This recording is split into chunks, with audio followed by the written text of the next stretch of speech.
Hey, what's up, y'all? It is time for quantum spirituality. I'm Derek Day, and this is part of the Global Online Ministry Alliance, which starts off on Sundays with my man Lynn Bennett Jr., followed by Kyle Butler, followed by Catherine Toon, followed by Mike Porter, and then yours truly. On Wednesdays, we have Mike Zinker with Grounds and Grace, and as needed and as appropriate, we have Keith Giles with Another Cup. And then also, this is part of Three Chord Live, which Three Chord Live is an awesome group of people. Um, we start off with Bill Thrasher on Mondays. On Tuesdays, we have Table Talk with Michelle Brown and Tammy Wilson.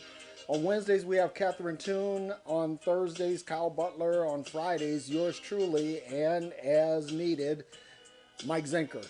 And also want to give shout outs to a couple of other content creators out there. My man Henry Harris and the Brother Henry and You show. And also Tony Calloway with Life and Favor. So make sure you catch all of those. My man Big Craven Smith is in the house. Good to see you, brother.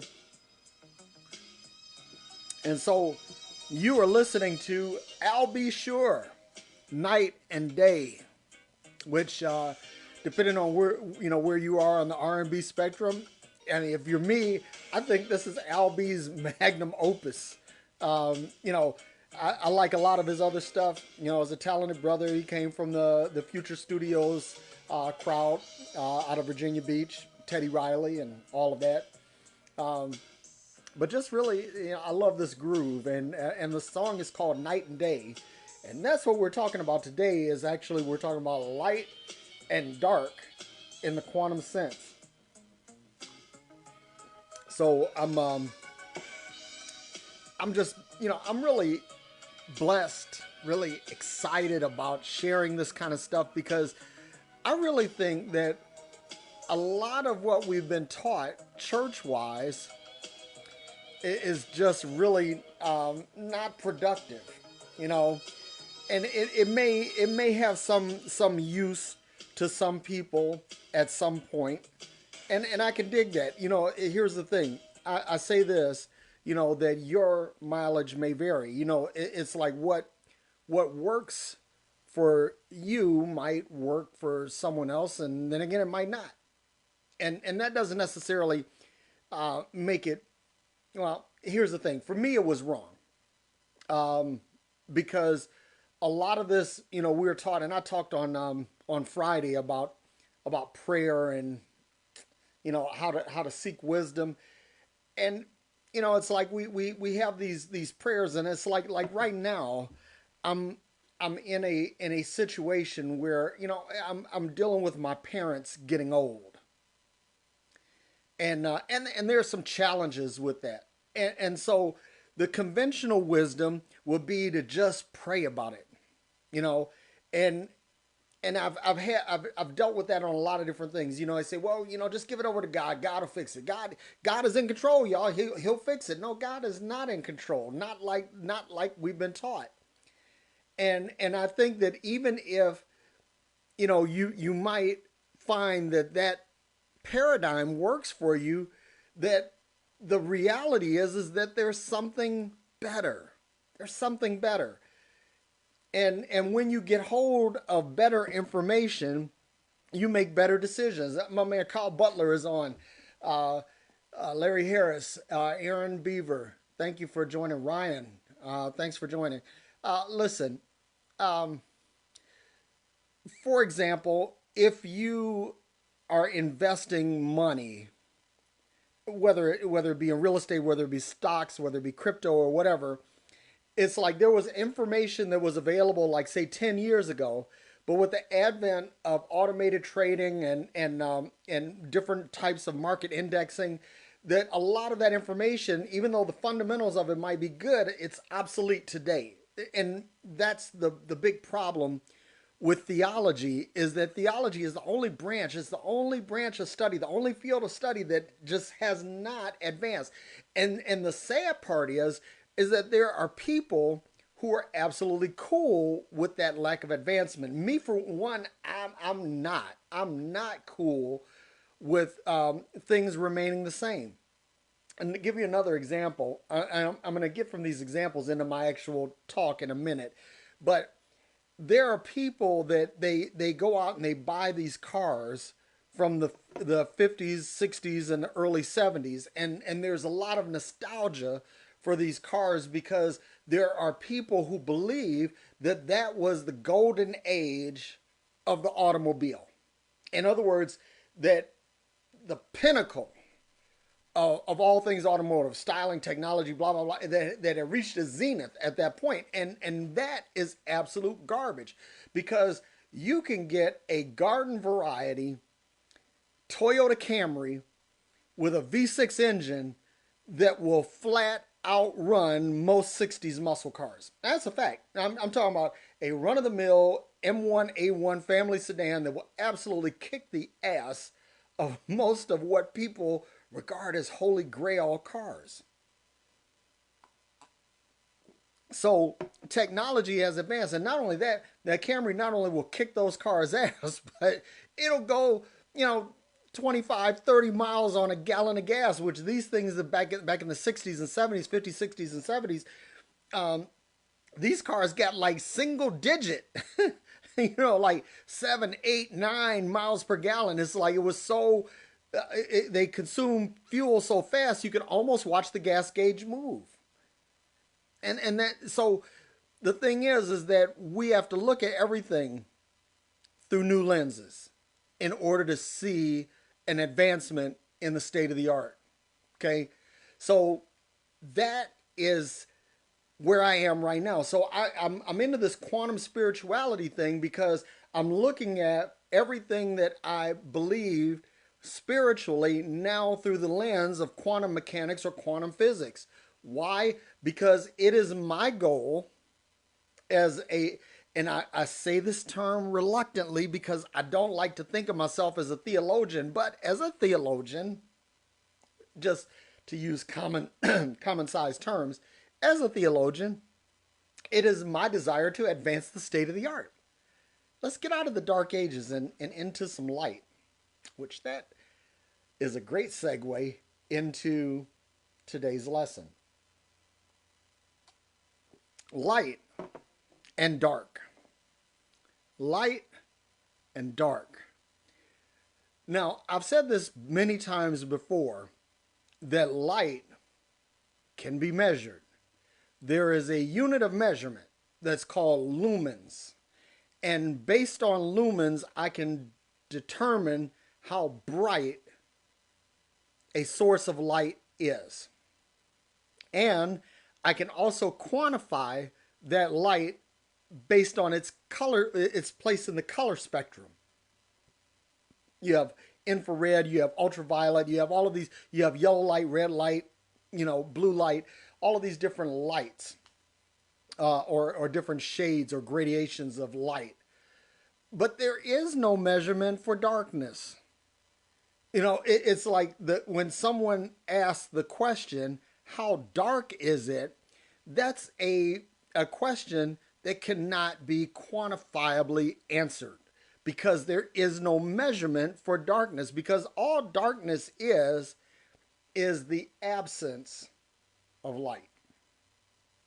And this is all very important because it has a lot to do with your perception. First of all, there's one thing that you need to know is that in order for light to cast a shadow, it has to pass through something of substance. That light that cannot cleanly pass through a solid object projects a shadow. Now, light in and of itself casts no shadow. And you can use this as a great thought experiment. If you light a match and you hold it up to a spotlight facing a wall, you will see the shadow of the match, but not the flame. Because light in and of itself casts no shadow. So, how do you detect the presence of light? Well, there are different ways. One is you could collect, or you can measure the presence of light by how it deals with a solid object. So you'll get a shadow, and from that you can measure the lumens relative to the shadow to determine how bright the actual light source is. Also, you can run this light through a prism and determine where it is on the color spectrum. But you can't do that with darkness. Now, here's the interesting thing about light is that, you know, I'm going to use Jesus in a lot of this discussion, not because I'm a biblical literalist, because I'm not, but because Jesus is just such a great example. And he said that if you had faith the size of a mustard seed, you can move mountains. Okay? How big is a mustard seed? A mustard seed is like maybe a millimeter or two across. It's tiny. But it can produce a tree that is capable of splitting rock. That's pretty powerful. But let's change that around and use the same analogy with light, because a little light displaces darkness. And you can prove that by looking up into the night sky on a clear day or clear night, and you'll see stars. You'll see the light that is emitted from stars. And mind you, when you're looking at the light from stars, from distant stars, not talking about planetary light that's reflecting the sun's light, like from Jupiter or Mars or Saturn or Uranus or any of the local planets or Venus. I'm talking about stars. That the light that you see coming from stars has been traveling, for thousands, if not millions of years, and it's just getting to you. But that light, that little bit of light, projects something into the night sky, and everywhere those stars are, there is not darkness. There is light in that particular point. So one point of light can displace an entirety of darkness. And it's really important that we understand this, because we are dealing in a time, a season, where it appears that darkness is prevailing. Now, I want to talk about something else too. That Jesus, when he said that you are the salt of the earth and you are the light of the world, that Jesus wasn't getting super spiritual there. Y'all know that, right? If you don't, let me help you out. That Jesus was actually giving a science lesson, a physics lesson, because you are salt. You are sodium, magnesium, potassium. You are salt, and these three elements in the body conspire to produce a life-sustaining atmosphere. If your potassium, magnesium, or sodium is off, you can die. So if you are not sodium, magnesium, and potassium to the world, which in these cases, these are electrolytes, and basically they collude with living water to help produce a condition that is life sustaining. So that's one thing. And then you are the light of the world. Don't take my word for this, but go and Google this for yourself, that you, a human being, and see, I love this, because religion teaches you that in flesh dwells no good thing. Well, that is absolute total bullshit. And here's why. That if you go and Google this, look this up for yourself, you will see that human beings, I'm talking about the physical human structure, is comprised of the same elements in almost the same ratios as the makeup of stars. And stars have an interesting purpose in the heavens in that they give light, but they are also life giving.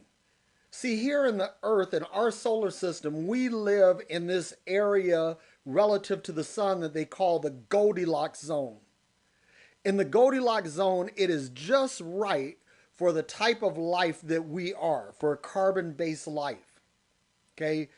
And if we were just one order of magnitude further away, it would be too cold.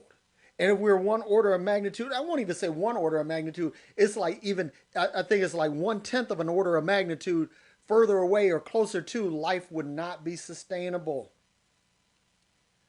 So we are made of the same stuff as stars. Man, there's a movie that I love. If you haven't watched this, you need to go and watch the movie 2010. And it is the sequel to 2001, A Space Odyssey, which came out in 1969.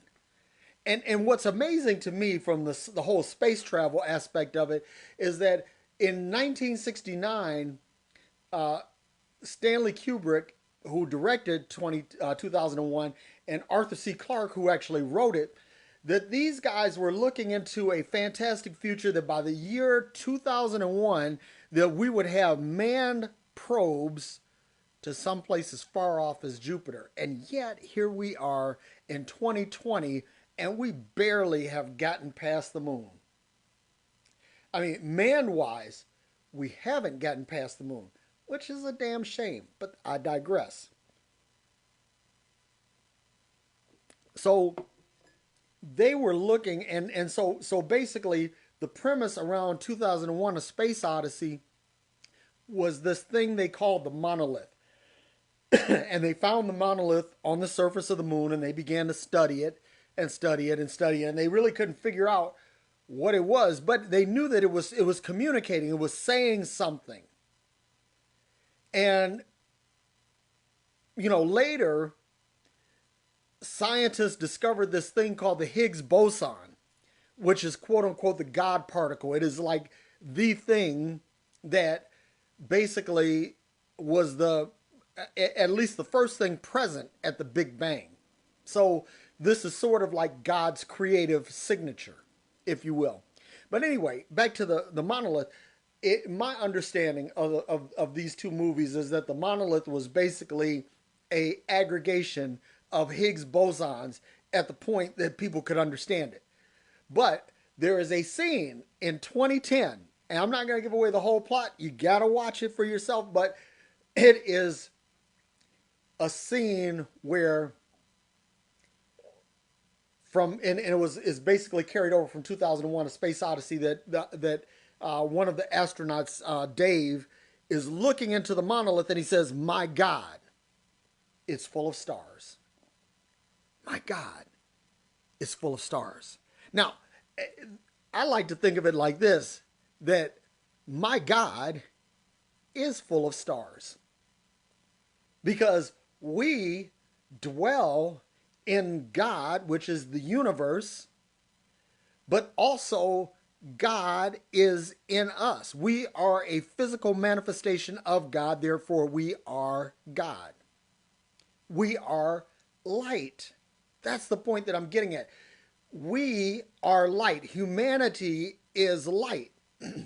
And because humanity is light, it can't be anything other than light. Even when humanity is at its darkest, that means that its light is hidden, it's sat under a bushel, so to speak, that even when it's at its dimmest, that there is still light in humanity that displaces the darkness. Here's the problem. That we have been conditioned by religion to put blinders on.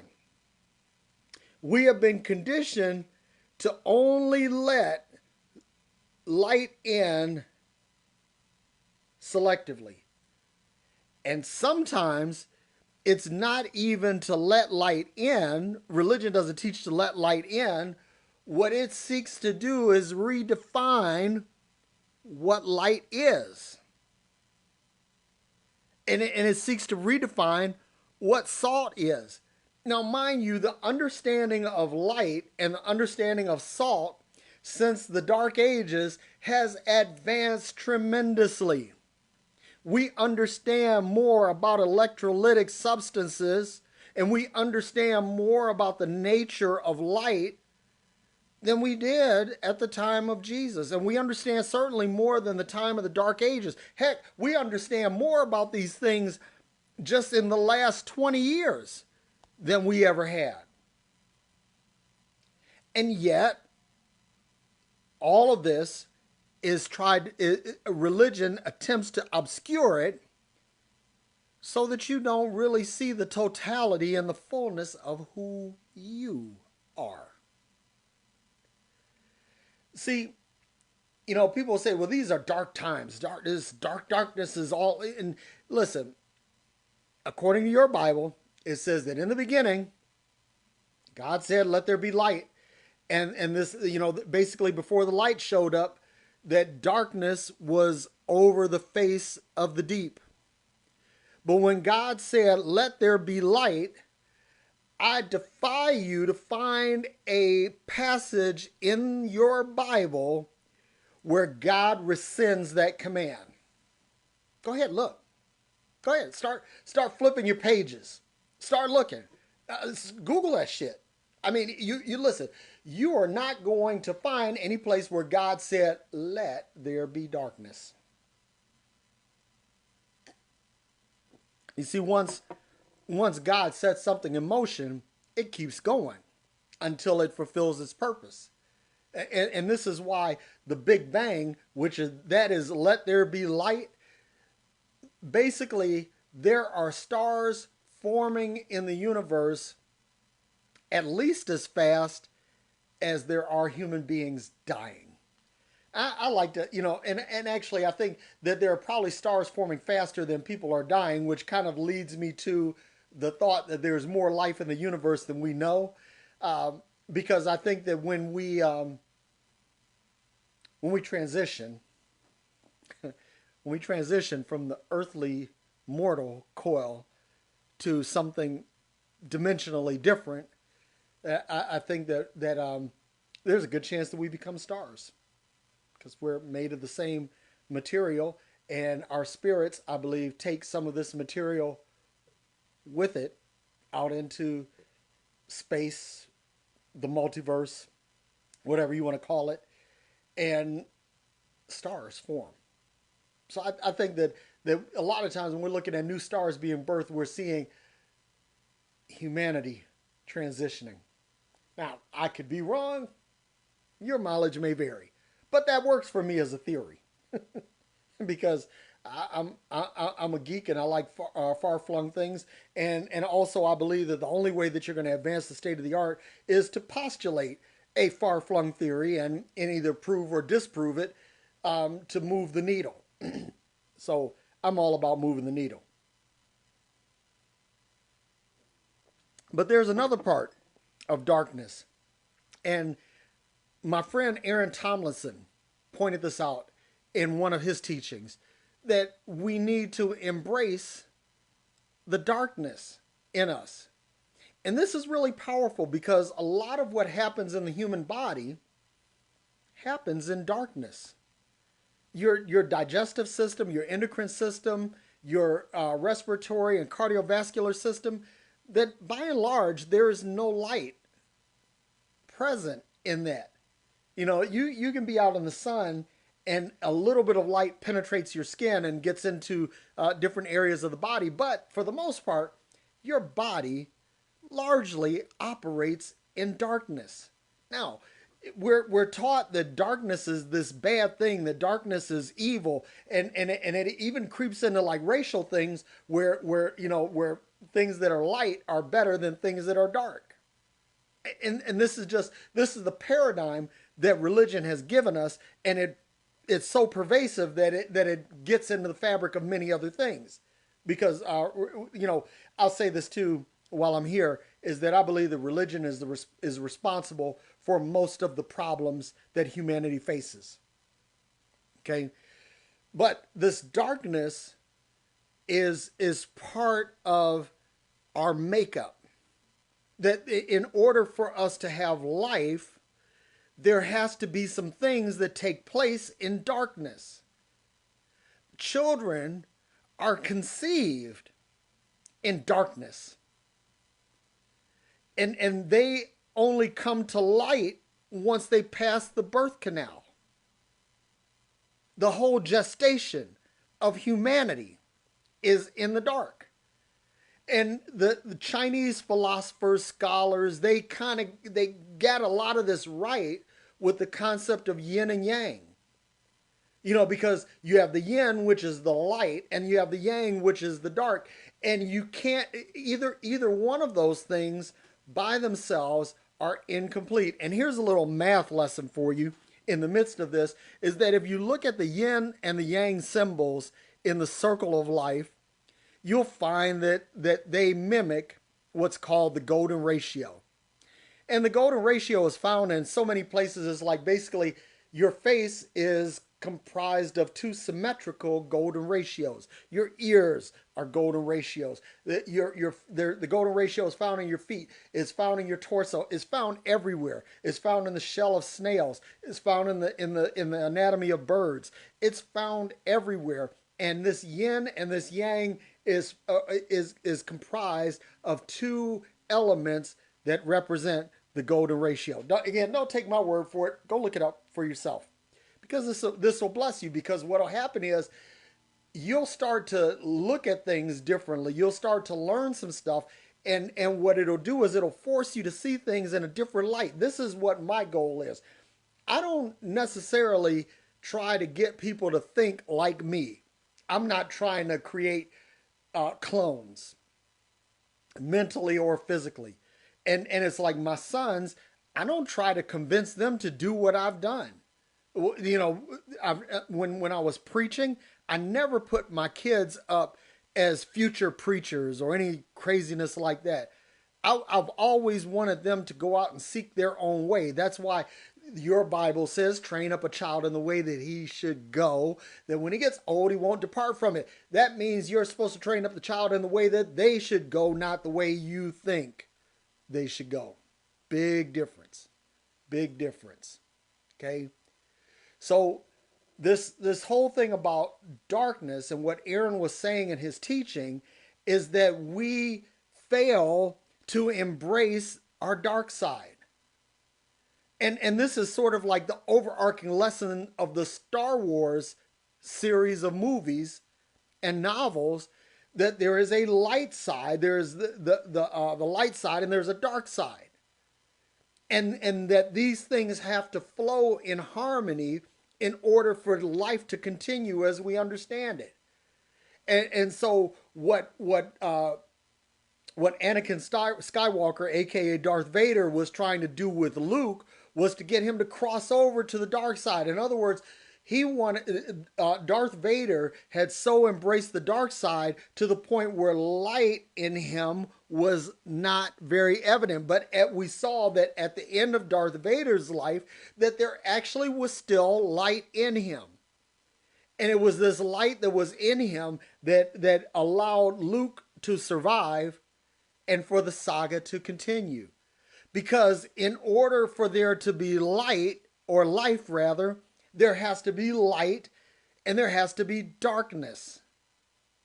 When you put seeds into the ground, you're putting them into a dark place.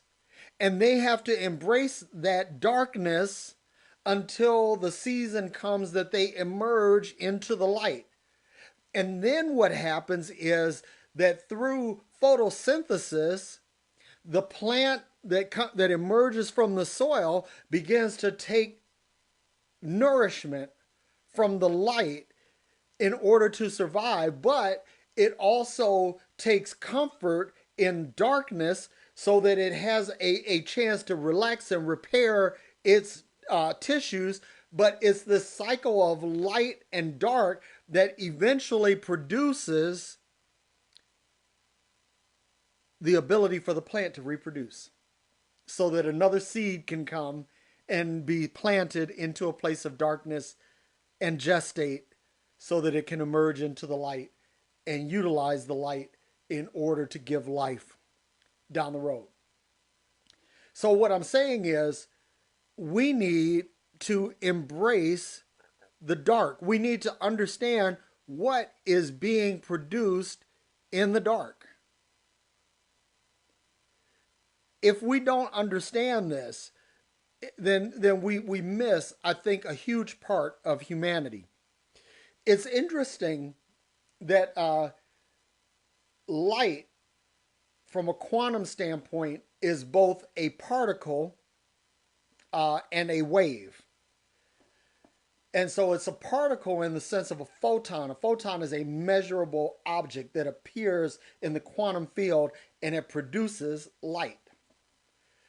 But what we're learning is that light is a rare medium in that, or a rare phenomenon that doesn't require a medium to produce a wave. Now, it produces a wave in quantum fields, which basically the quantum field is everything, the matrix of the universe.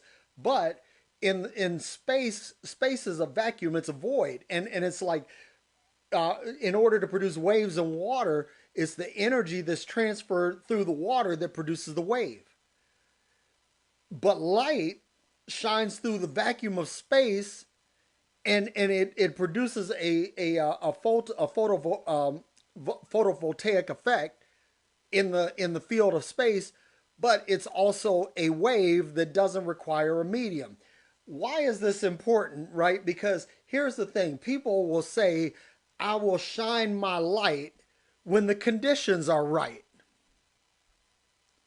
And so what happens is that we wait until we think it's the right time. We think it's our right season to shine. And the reality is that you're able to shine and emit both your particle and your wave without the benefit of some medium to carry your light. Your season to shine is right now. Because understand this, that the only piece of dimensional real estate that we as human beings own is right now.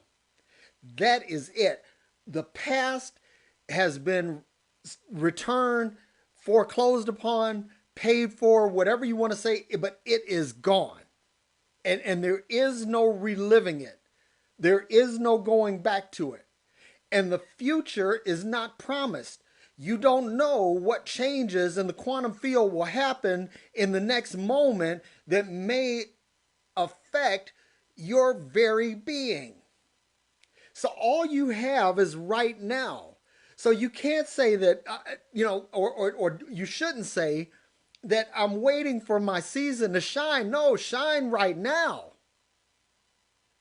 Let your light so shine now. Let your salt be salt right now. And watch this. Jesus had alluded to what happens if salt loses its savor, that is, if it loses its taste. But salt never loses its taste. It is always salty. Because the minute that salt ceases to be salty, it ceases to be salt. It becomes chemically something else. But you are the salt of the earth. You are the seasoning that makes life taste good. You are the preservative that helps to keep things fresh. And you are the substance that provides life in the world. Listen, what Jesus was showing humanity had nothing to do with depending on him. It had nothing to do with depending on God. It had everything to do with how do we depend on ourselves and each other. How do we use the light in us to illuminate our brothers and sisters? And how do we use our salt to preserve them. And I want to throw this out here too, because at the time of Jesus's earthly ministry, salt was actually something expensive. Salt was not cheap. And so you had to be very judicious, very careful in how you used it. That means, brother, sister, you are precious. You are something that is essential to the well-being and health of humanity. See, and this is why everything is so out of balance now, because we've been taught that we're operating in darkness, or we've been taught that in humanity dwells no good thing, that there is no light in humanity. This is what we've been taught by religion. I mean, this is so pervasive that it has become the prevailing belief. Instead of awakening to the fact that you are light and you are salt, that you literally are a source of something life-giving. I wish I could say it any better than that, but the thing is that we have to grow past this whole religious paradigm that somehow we're bad. You know, listen, let me help you out with something. In your flesh dwells every good thing. I'm just going to completely debunk the whole religious myth. In your flesh dwells every good thing. In your flesh dwells the salt of the earth. In your flesh dwells the light of the world, the light of the earth, or salt of the earth, light of the world. But it's in you. And I love this too, because Jesus said something about, he said, if your eye be single, and you got to go back and reread that. You got to look at what Jesus was saying, that if you see it through your third eye, you'll see it right. In other words, he's saying stop trusting your natural eyes and look at it through your spiritual eye. Let that single eye be the one that guides you. Because you, the true light of humanity, see, here's the thing, that when you see humanity through that single eye, you see the person across from you as a source of light and a source of life. And when you see things as light, it's like humanity, we respect what gives light. We respect the sun in the sky. We even respect the moon, which has no light in and of itself. It just simply reflects light. And that's another thing. I was taught that as a young minister, you know, that you have to reflect the light of the sun, the S-O-N, because you have no light in and of yourself. Well, I understand now that's complete bullshit. Look, there's light in me, there's light in you, there's light in humanity. And when we begin to see that, we respect it, like we respect light bulbs, we respect headlights, we respect traffic lights, we respect light. Light is something that we respect. But at the same time, we have to respect the darkness too, because the darkness the darkness is there to help us perceive light. It's like you really don't know what light is unless it's displacing darkness, because that's what it does. There is no less and less dark. It's just more and more light. And more light makes it appear to be less dark, but it's not really less dark. All it is that the dark is being displaced. It's like a ship sitting in water. A ship, you know, I was on a Navy ship, the USS Nassau, that displaced 40,000 tons. Okay, and what that displacement meant, that was not like the dry weight of the ship. That was how much water it displaced. That when that ship was put into the water, it moved 40,000 tons of water. It didn't make the water, it didn't make the water go away. It just displaced it. It moved it. And the thing is that light doesn't get rid of the darkness. All it does is it moves it. But it's that field of darkness that allows us to understand what light is. And it gives us a measure by which we are not only able to measure it, but appreciate it. So we need to also appreciate the darkness. We need to appreciate the life-giving component of darkness.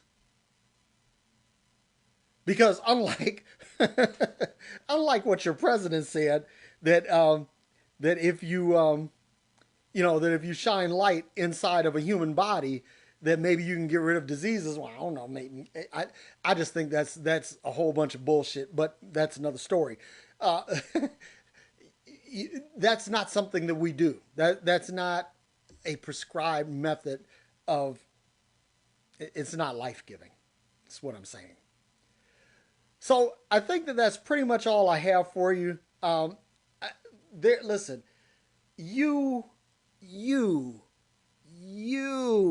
are light, and you are salt. You are life-giving. You are life-sustaining. You are part of what gives humanity its light and its life. Don't let religion bamboozle you into believing that you are something you're not. You are good. And even if you're a Bible literalist, you have to see this, that when God created man, God said it was very good. Everything that he created before, she created before, it was good, good, good, good. Then it got to man and it was very good. In other words, you the shit, man. You're not shit. You are the shit. You get it? Big difference. So I want you to hold your head up. Put your chest up. Walk with a newness of purpose. Be that which you are created to be. And when we do that, there will be a change in the vibration of humanity. And I believe that when this vibrational shift happens in humanity, that the dimensional portals will open and we'll see heaven in this realm. Because it's here. It's here and now. It's here. We just don't vibrate at the frequency with which we can see it. So if you have any questions, feel free to hit me up at derekday.com.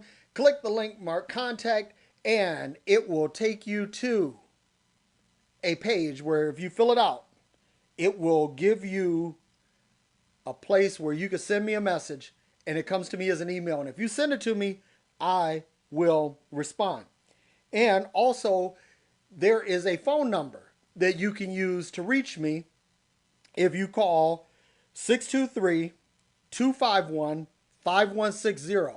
That's 623-251-5160. If you call that number, you can leave a message and I will respond. I may not call you back. I'm not going to promise everybody that I'm going to call them back.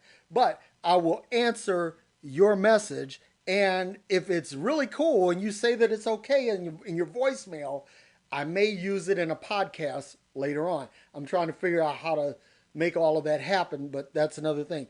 Also, please check out the two podcasts that I'm involved in. The first is the Heretic Happy Hour, which features Keith Giles, Matthew DiStefano, and Katie Valentine. The four of us, we get together. We have a hell of a good time debunking a whole bunch of religious bullshit. And we have an awesome good time doing it. And I also want you to check out the Love Forward podcast. And you can get either of these podcasts wherever podcasts are. Last week, I had my man G Money, Glenn Klein, who was basically, he's the founder of the Sex in the Pews podcast. And I'm gonna tell you something. Your little church ears may not like that, but I'm gonna tell you something. That podcast will absolutely bless you. And this week, dropping tomorrow, will be a podcast with none other than my big sister Sandra Day, and it was an absolute riot. I mean, we had a great time. It was just like sitting down and talking like we do. And I'm gonna tell you, if you ever want to wonder, if you ever wonder like what goes on between me and my sister as we talk, because you can see how we interact on social media, this is a good opportunity for you to see that, and it will absolutely blow you away. Also, you could catch me on Instagram or Twitter. My handle is Derrick E. Day. That's DerrickEday. And then I have something I need your help with. I need your help. I'm asking for your help. That on YouTube, that if you get to 1,000 likes or 1,000 subscribers, that you have an opportunity to express some business opportunities. And I want to get there, but I can't get there without your help. So I need you all to go out to YouTube, to my channel, Derrick Day, like and subscribe. Just, get plugged into those videos and help me out. Because, see, I'm not going to ask you for money. That ain't my thing. I appreciate the people who send money unsolicited. That's cool. But I'm not asking for any money. What I'm asking for is for you to help me just expand this platform, because I really believe that it will help people. If nothing else, it may not help them. It's not going to solve the riddle of life, the universe, and everything, but it'll help you think. And if you start thinking, you'll start figuring some things out on your own. As a matter of fact, if you start thinking, you might be able to show me something, and that's really cool. So that's that. My YouTube channel is Derrick Day, and I think that is really about it. So until the next time, namaste. I see the light in you, and I also appreciate the darkness in you. But namaste, I see the God in you, and I also see the humanity in you. So with that being said, I love you, and I will talk to you soon. Peace.